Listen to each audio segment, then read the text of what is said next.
lust, gluttony, greed, sloth, wrath, envy, pride. According to Christian tradition, these are the 7 cardinal sins from which all other shit stems. Seems like we're due for an update in 2020, no? Besides, I don't have a problem with lust. I'm calm now, and I'm going to make you a little uncomfortable. Don't fight it.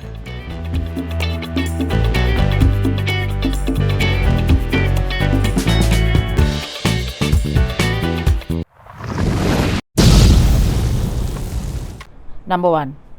Apathy versus action. In case you haven't noticed, the world around us is literally burning. In the first 5 days of 2020, we lost 1 billion animals in the burning continent of Australia. Donald Trump has brought us to the brink of World War III, and millions live in fear simply because of the religion we follow. And you're still taking pictures of your breakfast. I don't care what you stand for, but the time has come to stand.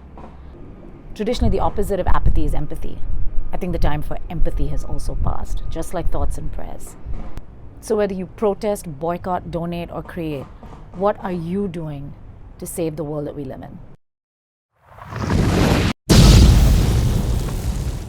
Number 2, unconscious versus conscious consumption.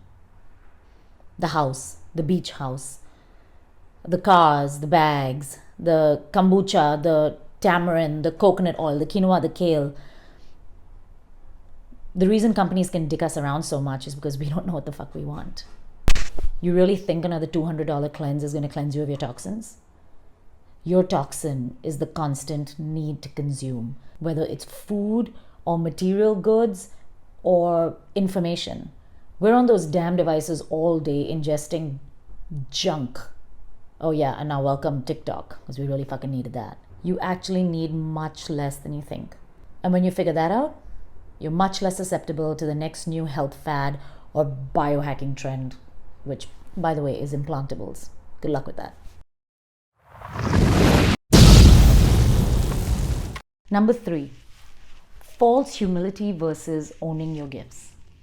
I firmly believe that the universe wants you to be the best you possibly can. So how about we stop pretending to be less for fear of backlash or criticism and accept that the world is big enough for all of us to shine? I mean, if you don't own everything that's you now, when exactly do you think that's going to happen? And it's just a waste of time, of space, of you. And while we're at it, can we please do away with hashtags like humble brag and sorry not sorry, because nobody has time for that passive aggressive shit. Say what you mean what you say, be proud of what you bring to the table. Be honest about what you can and cannot do. And from this perspective, pride is not a vice, it's a public service.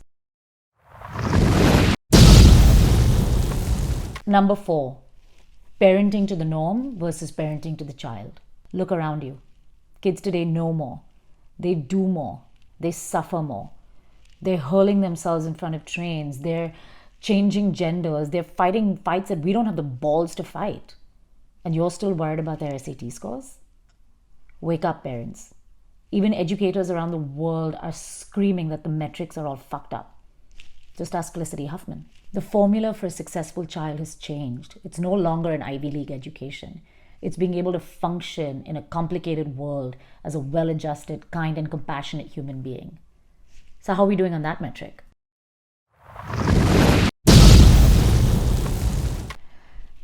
Number 5, trusting influencers versus trusting yourself.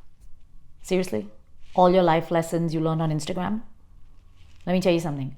100,000 followers does not a sage make. This should be obvious, except it's a real issue in this day and age. Who are you giving your power to? Where are they getting their information from? Number 6, living in fear versus living from truth. I mean, it's on a Lululemon bag. As mentioned earlier, the world is actually going to shit. So are you still choosing fear? The relationships you need to walk out of, the jobs you need to quit, the words you didn't say, the judgments you let weigh you down, the fear that drains the very life force from you. It's not the 1950s. We have more options than we've ever had before. And if you let yourself believe it, the possibilities are actually endless. Take steps towards living a life that feels true for you, because that's the only truth that matters. Number 7, stagnation versus growth. I like clergyman John C. Maxwell's quote on this one. When I see someone separate themselves from the pack, it's almost always because of personal growth. I don't care how old you are, how rich you are, how smart you are, how successful you are. If you are not continuously committed to growth, you're dead. You will be stuck in self-affirming, ego-driven, limited patterns. It's that moment when you switch from leading with your ego to leading with your soul. And most of us are far from it.